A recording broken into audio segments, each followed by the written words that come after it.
Alright guys, welcome dito sa Tigaon, Camarines Sur. At binabaybay natin ang barangay San Francisco. Punta tayong Goa, Camarines Sur. Titingnan natin kung passable na ang highway, national road papuntang Goa, Camarines Sur. Location natin ay barangay San Francisco, Tigaon, passing through Sagpon Bridge na Numuho. Numuho yung riprap, yung flood control ay Numuho guys.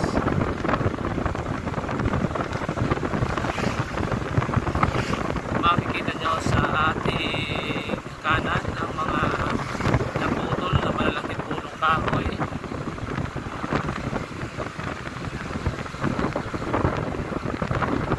So ito guys ang kalagayan ng Tigaon, Camarines Sur after ng bagyong C1. November 10, 2025. Ang araw natin ngayon ay Lunes. At nakikita natin sa ating kanang bahagi ang Casoreco 4 Electric Cooperative.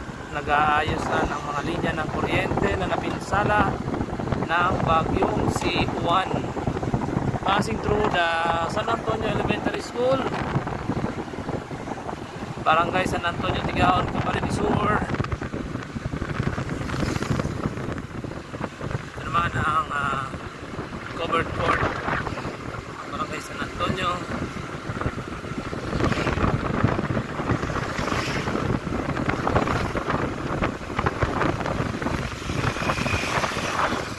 Kitang-kita dito ang mga damages ng mga bahay, mga hindi naman totally damage, mga minor damage ng mga konkreto. Yung mga light materials na gawa na bahay ay talagang totally damage. Yung mga konkretong bahay ay partially damaged. Ayan. Makikita natin ang mga nagkalat na sanga ng punong kahoy at mga wire ng internet cable, mga fiber optic cable nagkalat sa daan. Kaya dahan-dahan lang yung pagmamanoy natin kasi baka sumabit tayo sa mga kable ng internet.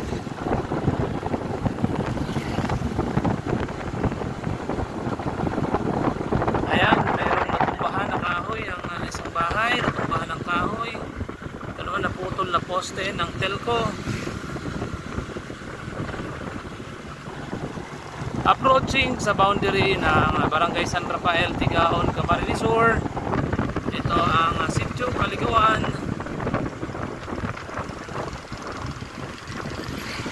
Meron pa ditong nakahambala sa kabila, sa kabilang dako ng daan yan, yung puno ng mangga na nabuwal. At yan ang kanilang covered court ay basketball court.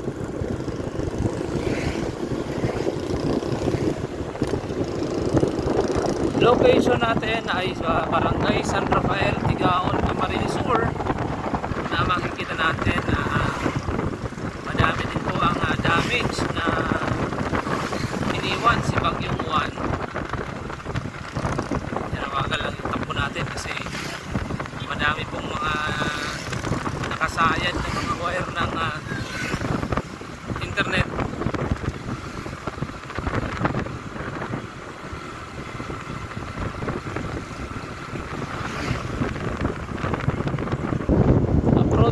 Sa crossing papuntang Barangay Salogon, puntang Partido State Salogon Campus. So didiretso tayo ng Goa, Camarines Sur.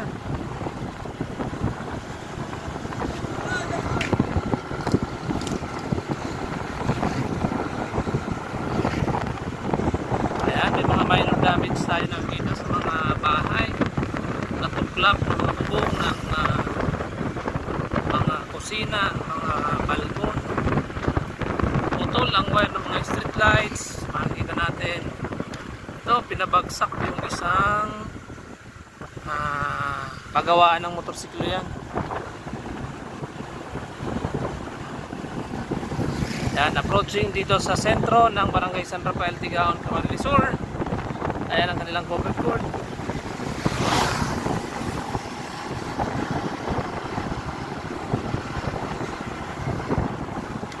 Makikita natin naman dito ang napakadaming mga sanga ng kahoy na nagkalat sa tabi ng daan.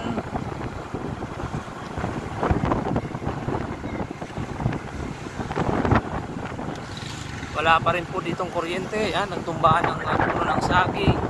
Nasira guys yung gawa ng native na bamboo crop. Gawaan po yun ng mga native na upuan. Ito ang San Rafael Bridge na daming inanod ng kahoy. Yan. Approaching tayo sa San Rafael National High School. Isa sa pinakamalaking high school dito sa Tigaon. Guys, ang San Rafael National High School.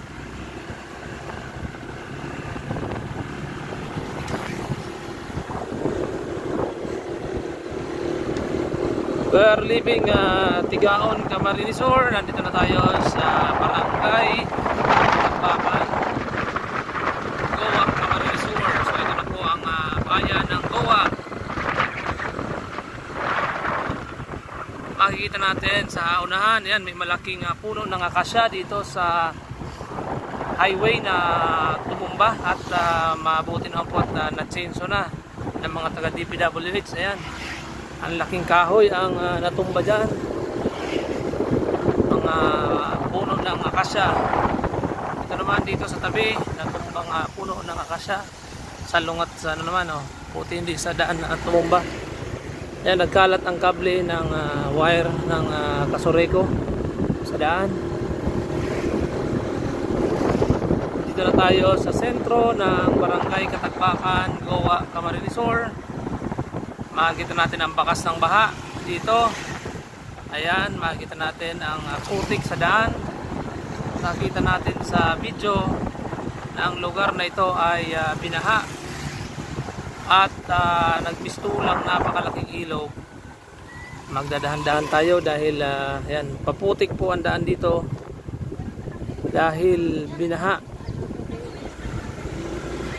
Bumaha po dito ng todo-todo. Yan, nakita nyo ang pagbaha na iniwan dito sa Barangay Katagbakan.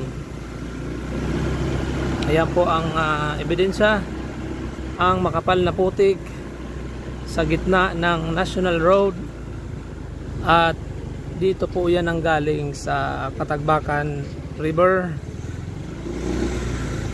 Dito yan sa umapaw na ilog dito sa Barangay Katagbakan.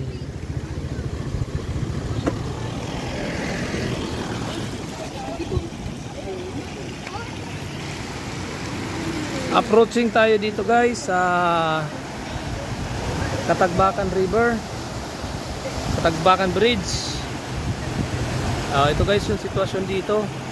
Yun, nagiba guys yung flood control sa tabi. Ayun, bumagsak. So dito sa kabila,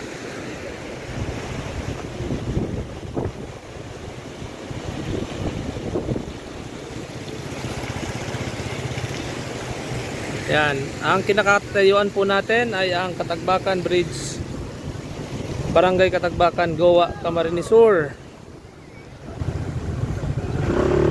Okay, punta tayo ngayon sa shout out. Punta tayo ngayon sa sentro ng Goa. Titingnan natin kung passable ang papuntang sentro ng Goa. Ayan, napakaputik.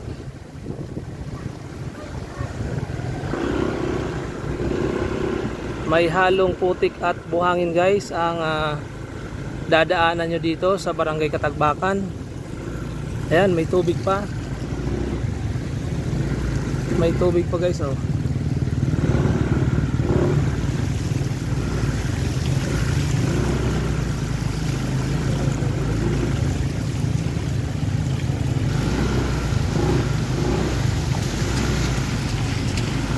Try natin kung makakaliban na dito ang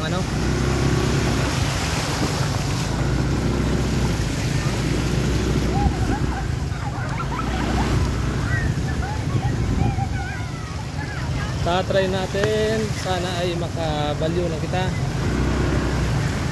Ayun na, balyo na oh.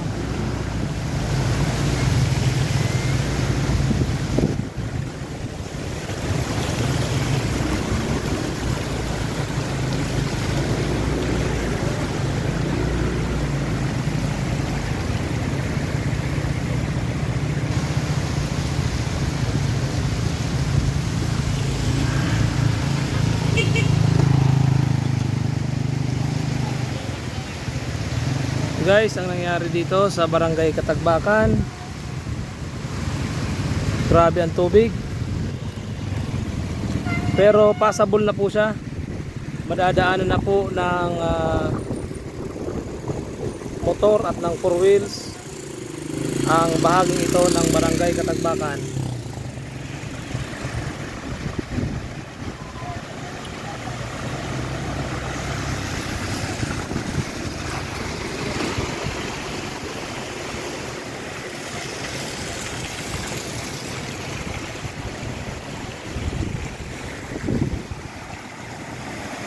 One way lang po tayo dito. Kung kayo ay pupunta dito ngayon, naka one way lang kasi marami pa pong malakas pa yung tubig, at the same time madami pa pong buhangin sa gitna.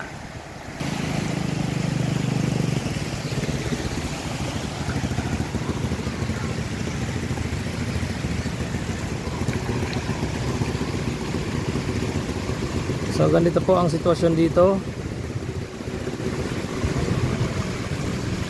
Medyo abala ang konti, pero nakakatawid na po ang mga sasakyan.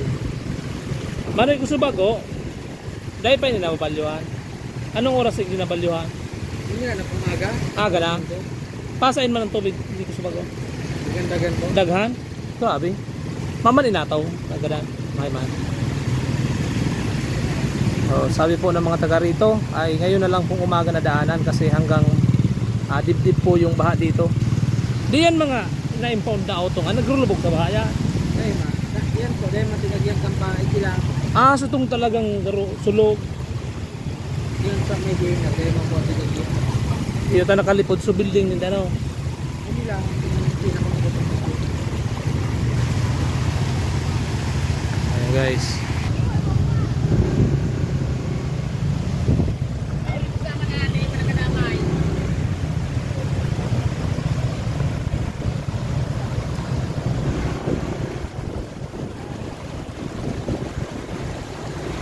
Malalim pa guys, malalim pa ang baha.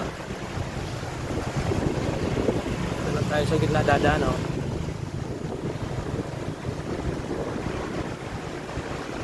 Medyo malalim pa ang tubig.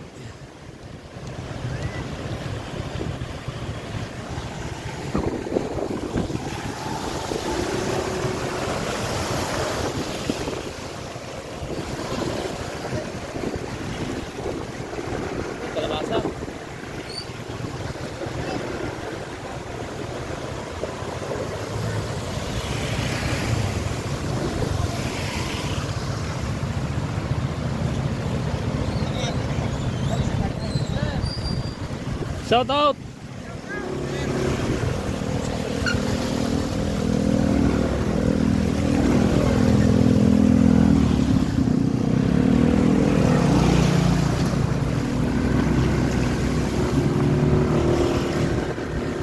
Alright, ayan, nakalampas na tayo sa baha. Buti na lang ay mataas yung ating ADB. Welcome to Barangay Matakla. Barangay Matakla, Buwa, Camarines Sur.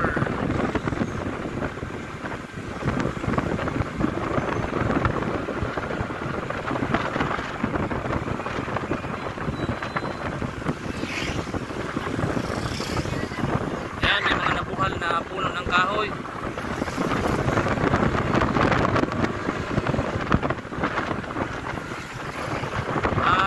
Approaching tayo dito sa isa sa malaking river, ang Rangas River, ang Rangas Bridge. Titingnan natin kung ano ang nangyari.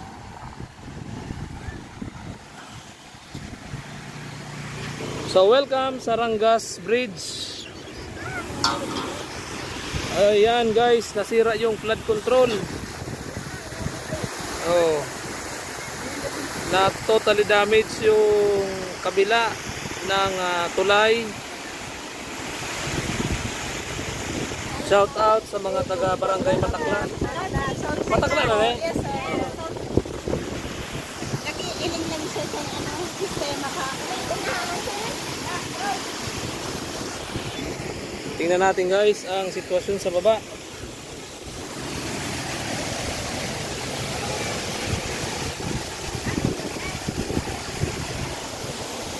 Ito guys ang nangyari dito sa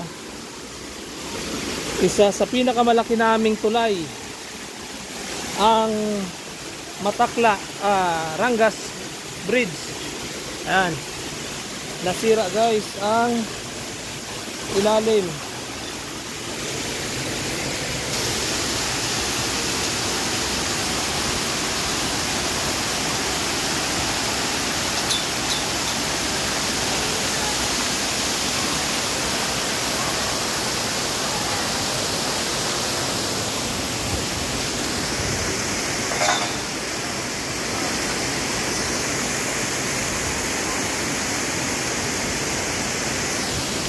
Kinain guys yung kalahati ng bahay.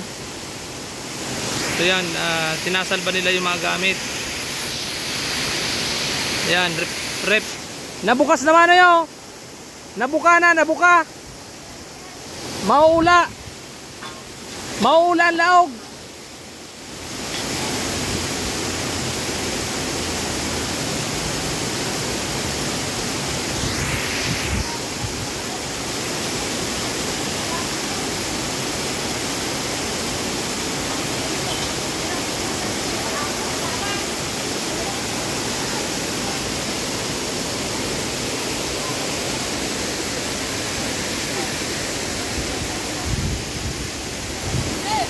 Oh.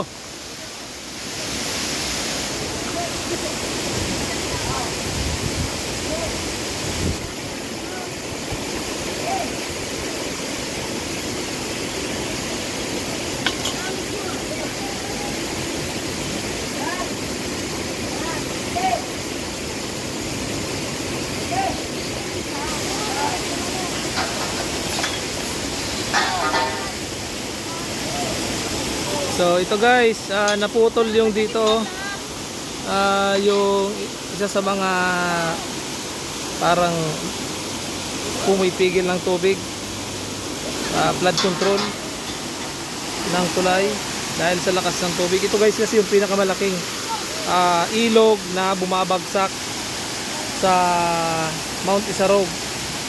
Yan, may mga bakal naman, agad nyo, may mga kabilya naman, may mga tawag dito kung pilote natusok, pero hindi pa rin kinaya. Pero buti na lang yung tulay ay okay pa, maganda pa yung integrity ng tulay. Ito lang ang problema pag nakalkal to, ay ito ang masakripisyo. So ayan guys, ayan ang nangyari dito. So punta na tayo sa sentro ng Goa.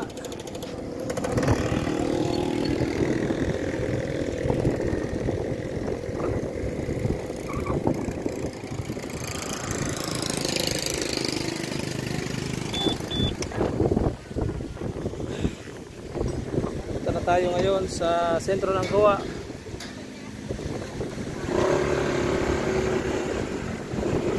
Para makita natin ang kalagayan ng Goa, Camarines Sur.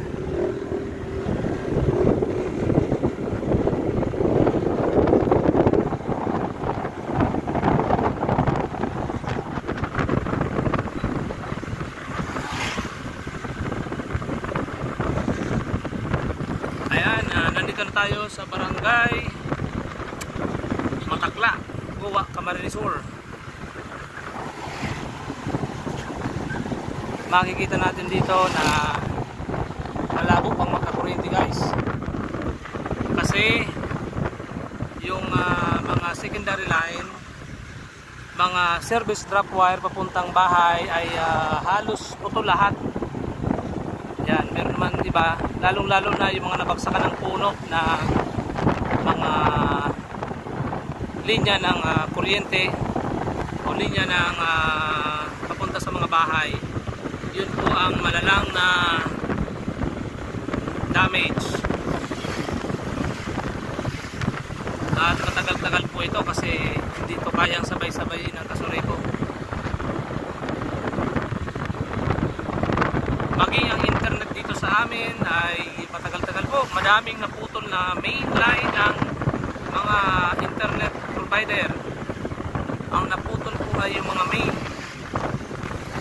Siguro kung dudugtungin agad nila ay mapapadali po yung ating pag-restore ng internet dito. So yung dinaanan po natin kaninang tulay, yung tulay ng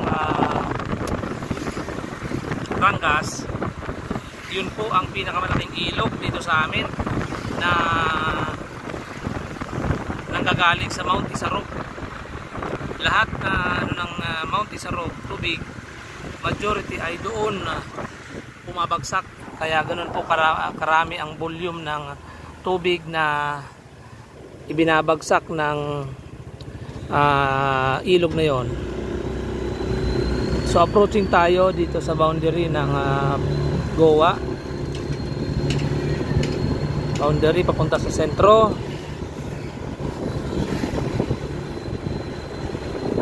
Dadaanan natin ang Baliguon Bridge. Marami din patong inaanod. Napakasarap maligo ngayon sa mga ilog, malinis, bagong baha. At makikita natin dito ang indikasyon din ng pagbaha dito sa Goa, Camarines Sur, dahil sa makikita nating mga tawag dito putik.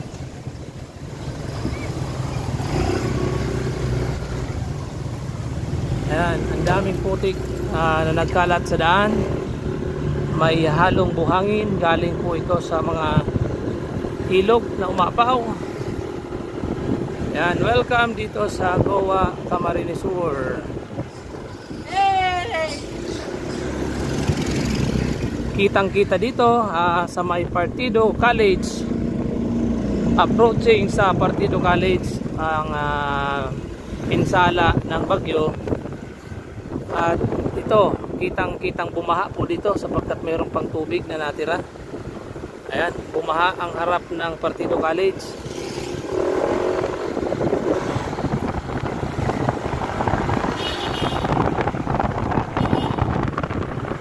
Sarado po ngayon ang mga establishmento dito sa Goa. Nakita natin yung mga tindahan ng motor. Sarado.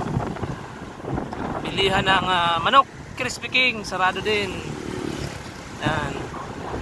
Dito dumaan yung bao. Nandito na tayo sa sentro ng Goa, Camarines Sur. Libot tayo dito. Dito tayo sa crossing ng Caltex going to Partido State University. Ito ang Caltex. Yan, papuntang Partido State University.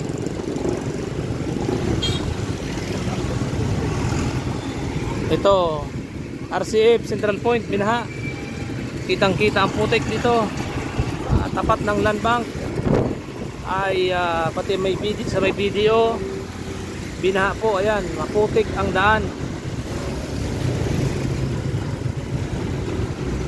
Welcome sa LCC Goa. Ayan, LCC na ni. Prime UCPB. Ini guys ang sentro kang Goa. Ito na. So operational na po ang LCC.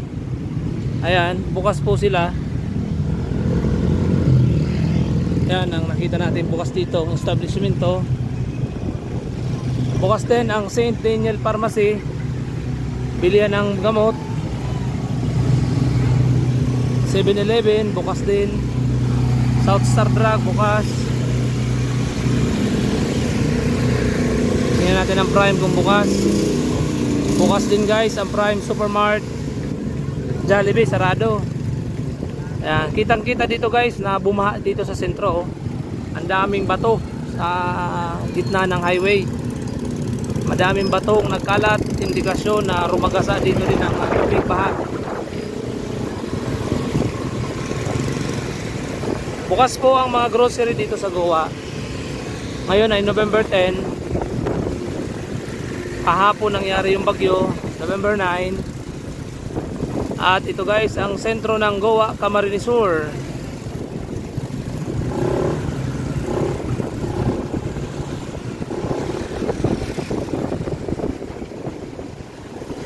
Bukas ang mga tindahan ng prutas.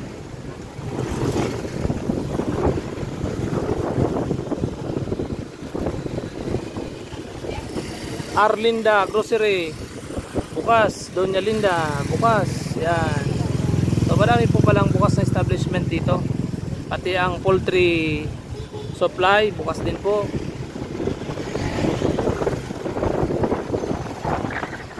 Ang sikat na 3N Siopaw bukas din.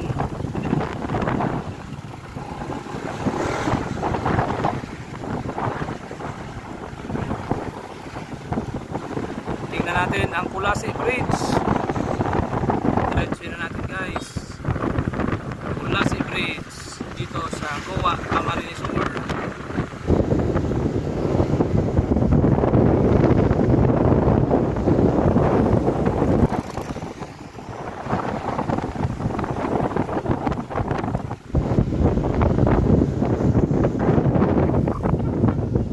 Gumuho na guys, oh, yung tabi ng ano, tulay. Bahagyang gumuho. Cute ka.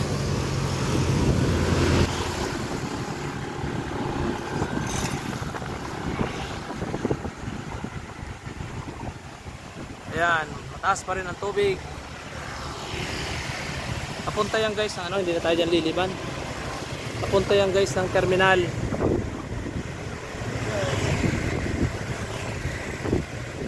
Yan ang papuntang terminal ng Goa. Yung highway na yan. Pero nakita natin, busy pa, magtarwas yung iba. Yan, naka ano sa daan. Kasi mataas pa yung tubig dyan sa Kulasi River.